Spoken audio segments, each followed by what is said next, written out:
and welcome back to Without a Doubt, the podcast, where we explore the transformative journey of breaking cycles and embracing our truest self. I'm Matt, a cycle breaker, freelancer, and sprinkle of reality.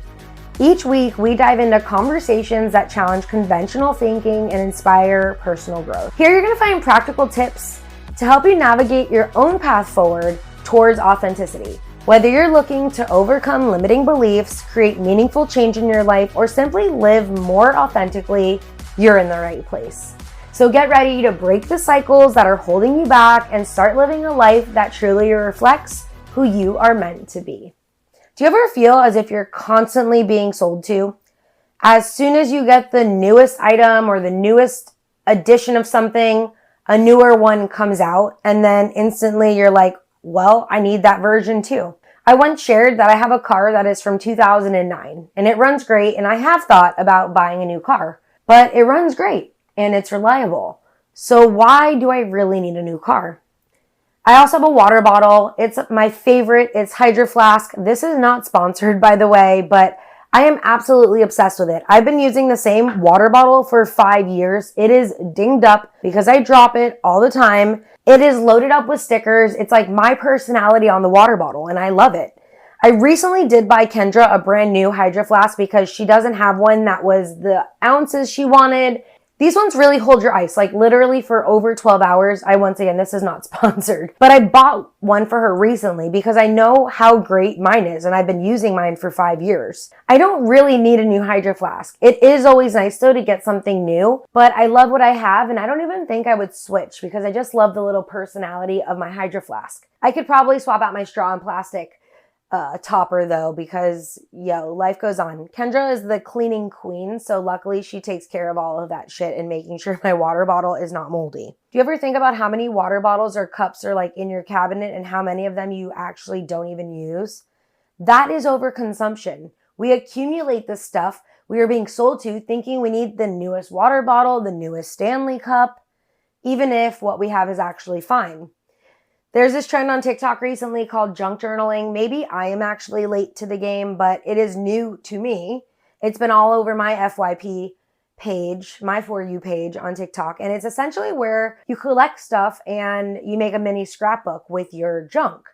Save paper, ephemera, scraps, and crap like that. But I see so many people buying stuff to junk journal, when in reality, you're supposed to be using junk, including found pages, found objects, found things. Like, yeah, you can use glue and things like that, but the idea is to use like what you have. You're not buying a brand new journal and tape and markers and the scrapbooking papers. Like, that's scrapbooking. Back in January, I actually started a weekly gratitude journal, and I was just updating it with like little notes and doodles from my week. And now it has turned into my weekly gratitude junkish journal. I never realized how much stuff, including food packaging, has cute labels. And honestly, you really can repurpose a lot of the things we use for food. The difference between the scrapbooking and junk journaling is scrapbooking people are making from found pages like newspapers, old books, things like that. Scrapbooking is like buying all new materials and putting it together. I really am for both. Do whatever floats your boat. But scrapbooking can actually be really costly. And not just that, it's really harsh on our environment. It might be a cute hobby, but there's so much stuff out there that is like found materials that you can use to make really cute arts and craft things, including making your own junk journal. I did buy my gratitude journal, by the way, but my gratitude journal was actually bought at the thrift store. So does that count? It was like secondhand. Speaking of thrifting, this is another thing that we do. We overconsume clothing and fashion, and I resell for a living. This is my podcast is my passion project. Reselling clothes and goods is my business. The amount of stuff that I find, it's at the thrift stores, like it's just packed to the brim. One, there's so much stuff there, but also so much stuff new with tags. There's also stuff that's really cheaply made brands like the Shein and all the stuff that you're buying off Temu. Those are pumping out copies of items that are fabricated with low quality fabrics, inequality in pay, and work conditions for their employees, which are in these third world countries. How many pairs of jeans do you own? How many pairs of jeans do you need? And how many pairs of jeans do you actually wear? How many pairs of Nikes are sitting in a box in your closet, just waiting for the next rare occasion? I see so much stuff when I buy at the pay per pound thrift store that is brand new with tags, like never even worn. It is the constant shopping and idea that retail therapy makes you feel better. We overconsume for our own mental health. Although there is a scientific evidence and studies around retail therapy, I know for a fact that I feel guilt when I buy something that I don't necessarily need. We are so accustomed to just buying things to feel better. Not just feeling better, we're so accustomed to getting things at convenience, which I will talk about later. We have Amazon. We have things that can show up to your door literally in a few hours. Retail therapy, if you're having a shitty day, you buy something on Amazon and by 8 p.m. it is sitting at your doorstep. Retail therapy will make you feel better. It is proven. There's a study that found that buying things you enjoy can be up to 40 times more effective at giving you a sense of control than actually not shopping. I mean, that makes sense. It can activate neurotransmitters and release dopamine and endorphins, and that will improve your mood. There's a Pennsylvania State University study that found 62% of the participants bought items to treat themselves and improve a bad mood. Like I mentioned before though, there is also the side where you feel guilty. That is me. And the lasting effects of happiness with that item get trashed before you even know it, because usually the next best thing is being put out there. Innovation is so real. Innovation is happening in seconds that your newest iPhone, your newest technology, we're moving to the newest, greatest things every month. Overconsumption by humans is leading to a huge range of issues though, environmental, social, and health-wise. When we're talking about if you want to start talking about overconsumption, we're accelerating the depletion of natural resources like water, mineral, fossil fuels. If you look up how much water it takes some insane amount of gallons just to make one t-shirt. Gallons and gallons and gallons of water to make one t-shirt. We're burning up minerals and fossil fuels, leading to shortages and literally potential land conflicts over resources. We also have deforestation going on, this demand for labor and the resources like wood, paper. We're knocking down trees at an alarming rate. We're kicking up climate change. We're also ruining habitats.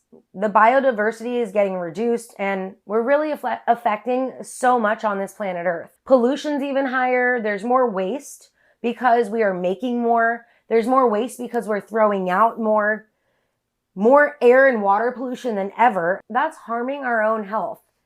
There's some documentaries on Netflix, which I haven't watched yet, but essentially about like sewage and things like that and how it's getting in our domain.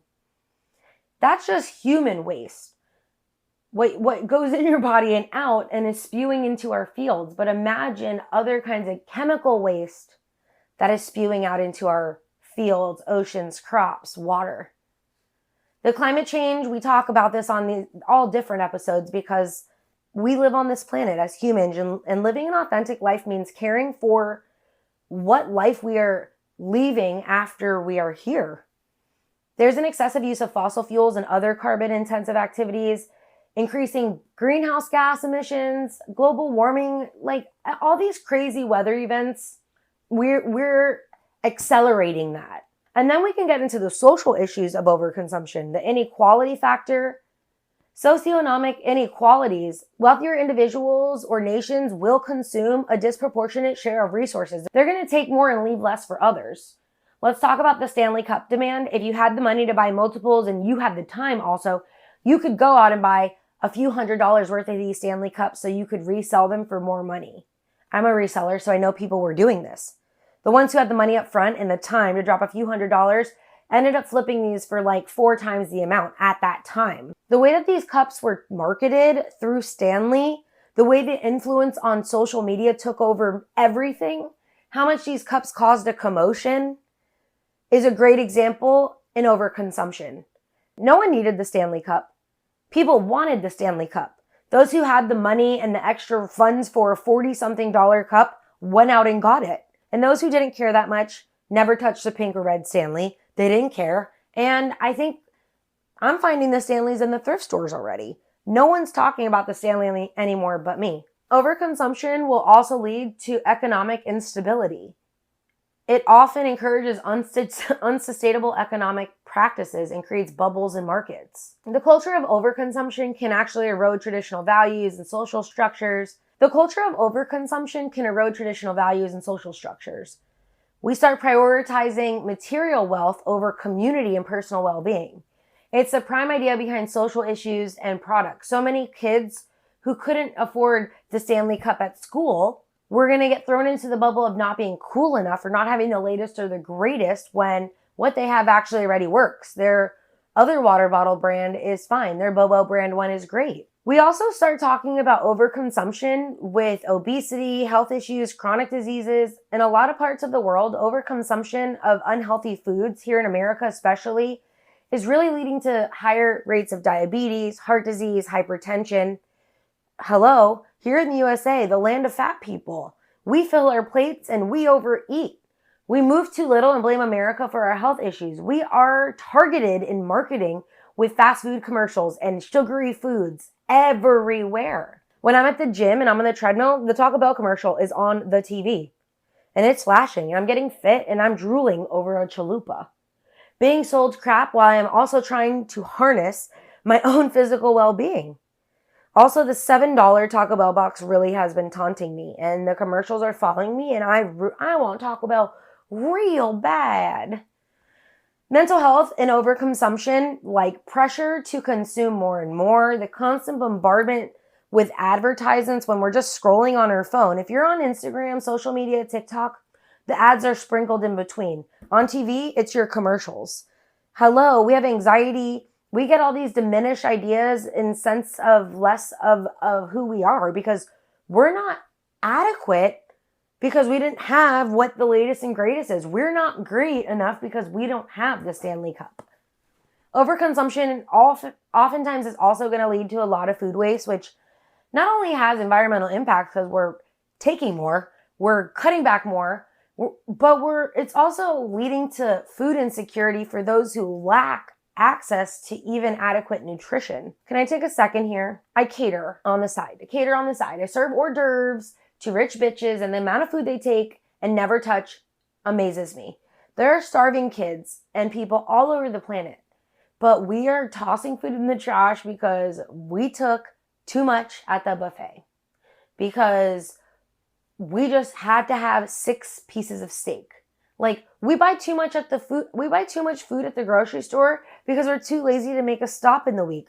We let food go to waste because we're too busy to eat it. We're too busy getting more takeout, making more food, and not eating what we actually already have.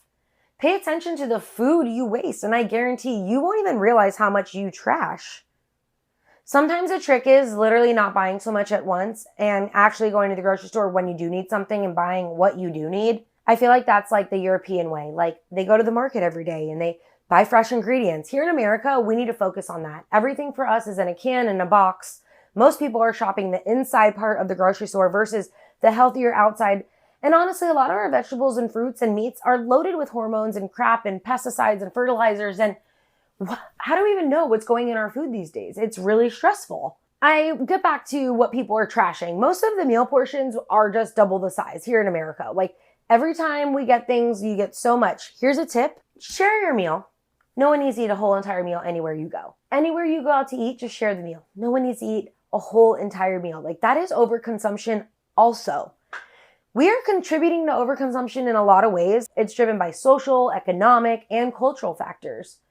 When we start getting into consumer culture, we're talking about the advertising and the marketing that I was telling you, like, it's everywhere. The desire to buy a new product, everything coming up in TikTok shop. Like, it leads people to purchase beyond their needs.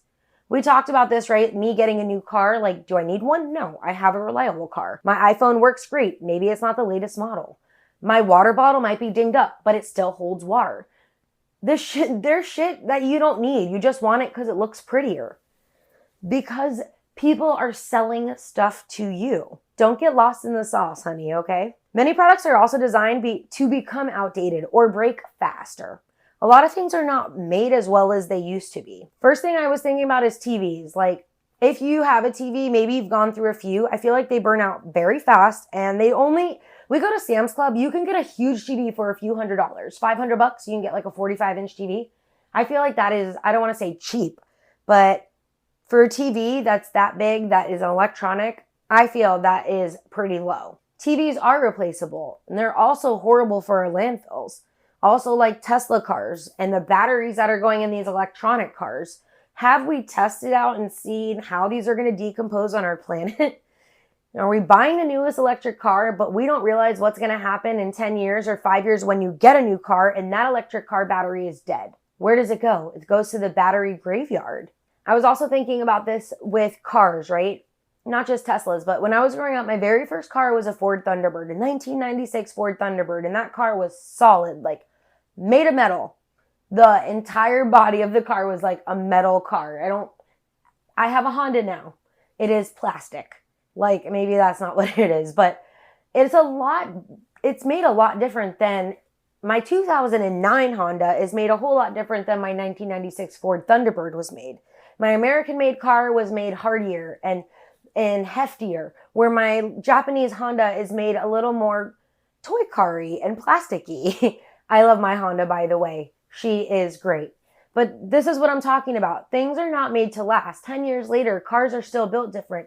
We're moving 20 years later. Cars are not lasting. I see newer model cars on the road and their paint jobs are in worse condition than mine because we're not using the quality things we used to. And economic factors, we're also talking about access to credit. This is allowing people to buy more than they could ever afford, leading to more consumption and financial strain. Mental well-being will be fucked if you are constantly living in stress about debt. I live in South Florida, and I see this a lot. People drive very nice cars. All of the fancy top-of-the-line cars, but they don't even own a home. My neighbor rents her property. How do I know? Because I was on the HOA board, but she rents, and she has a brand new Beamer. I don't know if she leased it. I don't know what her payments look like. I don't know her situation. I don't know. I'm not judging. I'm just saying my value is let me own a piece of property and invest that way versus something that is a car. It's all for show.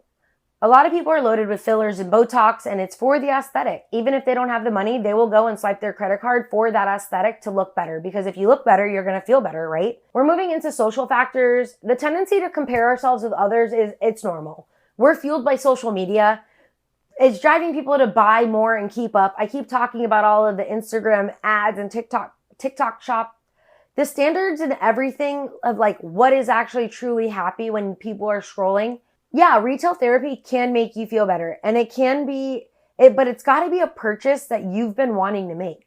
I heard once on a budgeting podcast that if you want to buy something, you should put it on a list and hang back for about 90 days before the purchase. And then in 90 days, check back to see if you still want that item. If it was something that you didn't want for just impulse. I can't remember the podcast, but the person mentions talking about this list. You can even add little physical pictures to it if you're more technological. And this flipped my brain. This made me realize how often I really didn't want anything rather than just a quick pickup for impulse. We have a lot of peer pressure as well. Most of the times, if your friend is buying something at a store, you will also buy something at that store. If your friend isn't buying something, you're more likely to put something back because you don't want to wait in the line. It's just one of those things. We buy things not just to fit in, but we consume more because other people are also consuming more. When you see people that are buying things, you want to buy it. Have you ever clicked on a website? I did this recently. I bought a new little mini printer for my junk journaling. Yes, I did buy something, but I had a coupon. It was only $40. But at the top of the webpage, it said 26 people have this in their cart. And it automatically made me feel like I have to buy this right now. Like, what if they run out? It's an urgency thing. It's insane. You have that entire peer pressure from the internet, the pressure to buy based off of other people shopping for this, and it's also in their cart. You know, I guess another thing for me is these Amazon hauls, the brand name clothing hauls. Like, do you need 6 pairs of sneakers that are all different colors?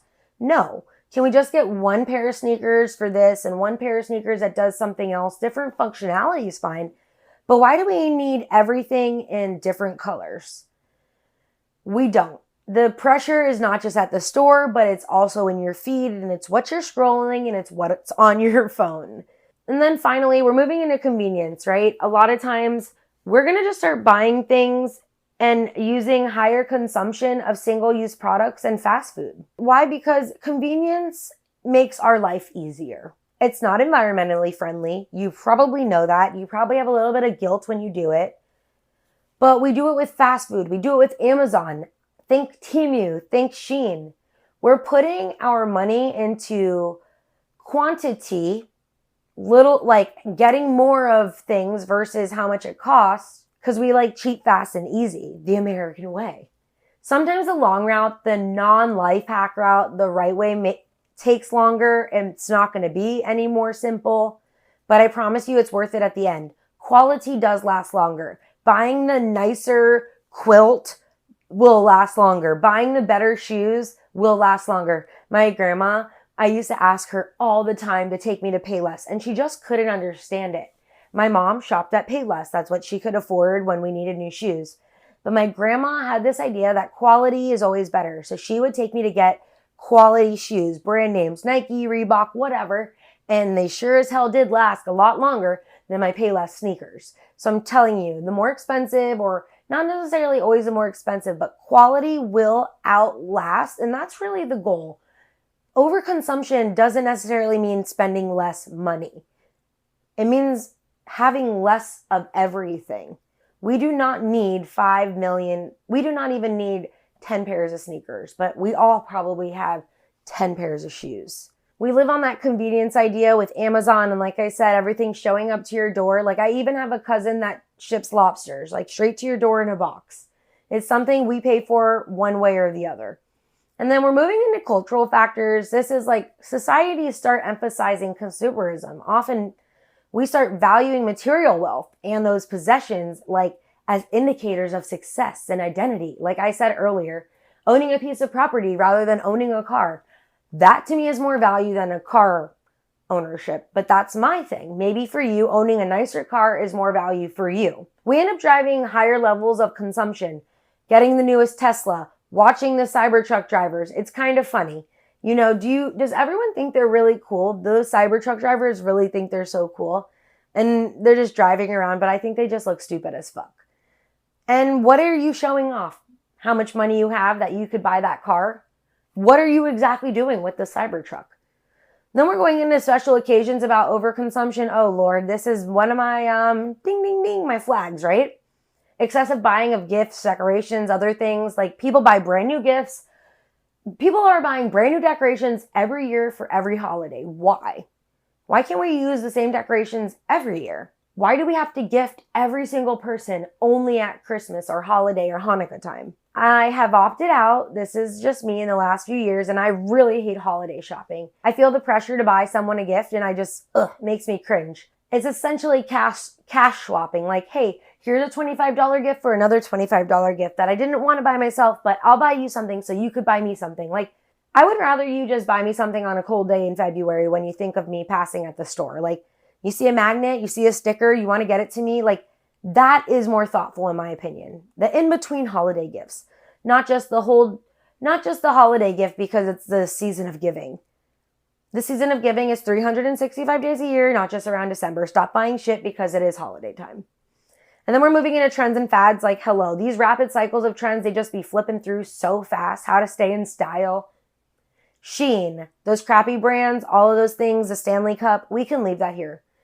Why don't you just rock what you want to rock, wear what you want to wear, and stop worrying about what's fucking in style. Wear what looks good on you, okay? Wear what makes you fucking feel good.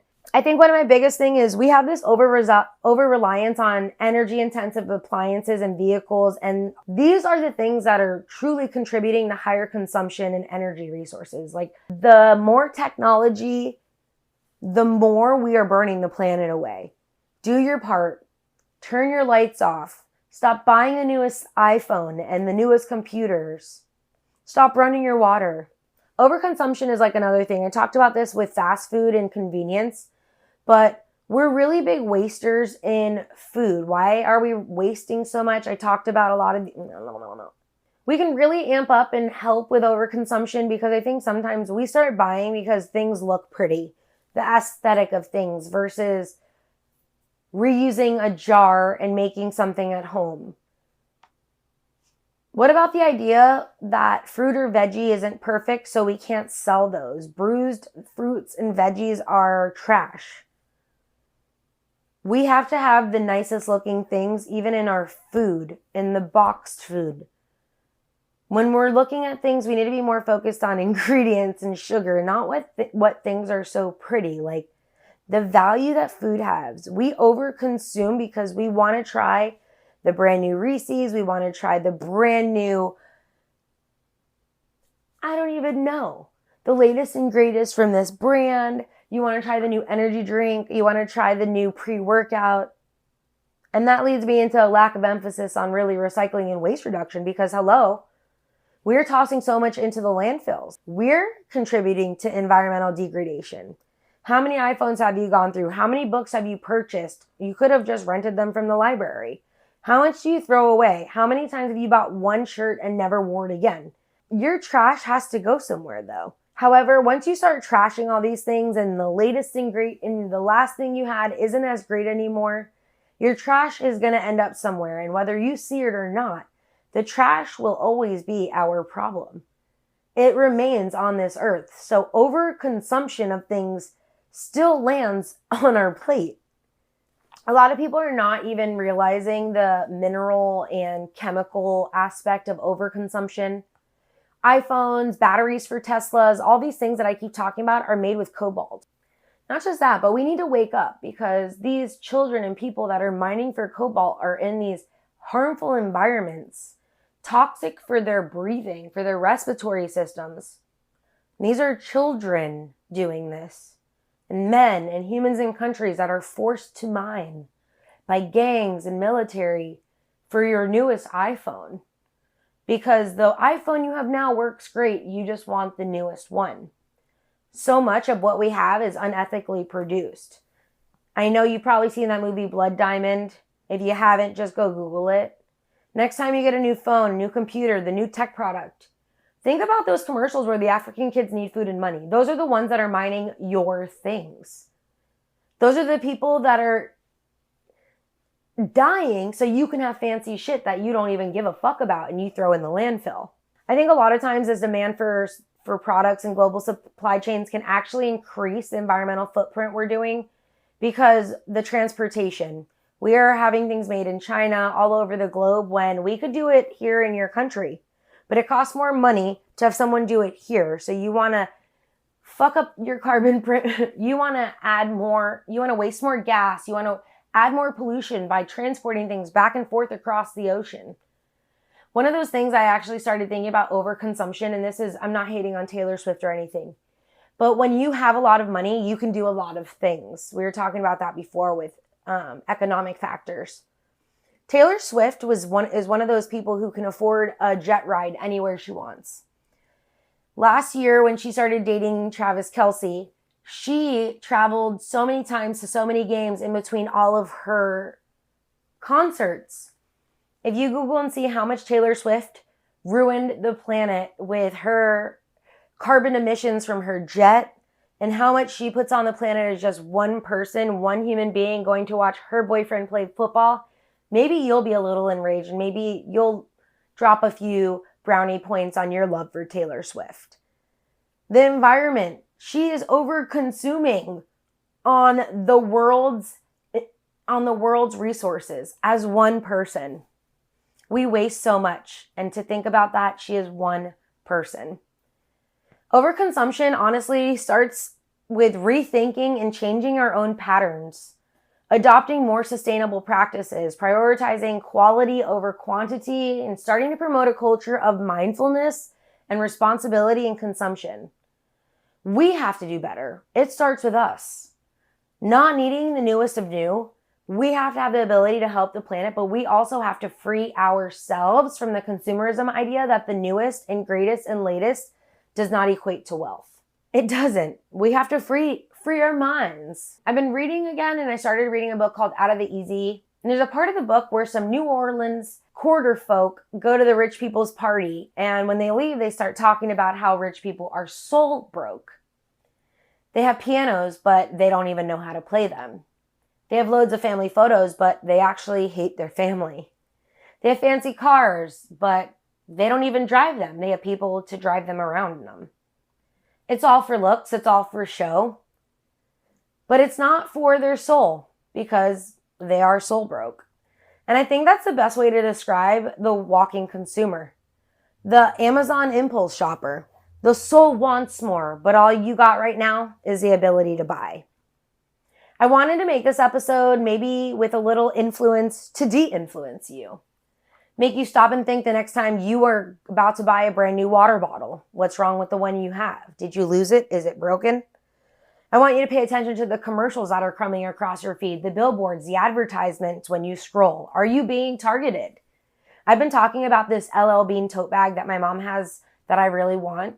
And all of a sudden, I am getting the exact color of the tote bag that I want scrolling up in my ads. We are always being sold to. We are constantly being dropped little crumbs and little nuggets of product perks. What we are not being reminded of is that what we have already works. Getting the Tesla is not going to make you cooler. Having the newest iPhone, no one cares, no one knows, no one even knows what fucking number we're on anymore. They all look the same anyway. Stop getting pulled into the new products. If you're feeling soul broke and you're looking for material things and happiness, I ask you to dig a little deeper. I ask you to tap in. Happiness will not build on the foundation of materialistic things, but rather the idea that who you are is already the magic.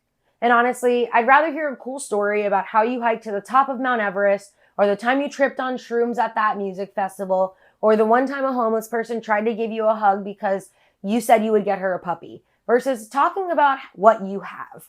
Share something others can take with them versus living in what I can show you to make me cooler.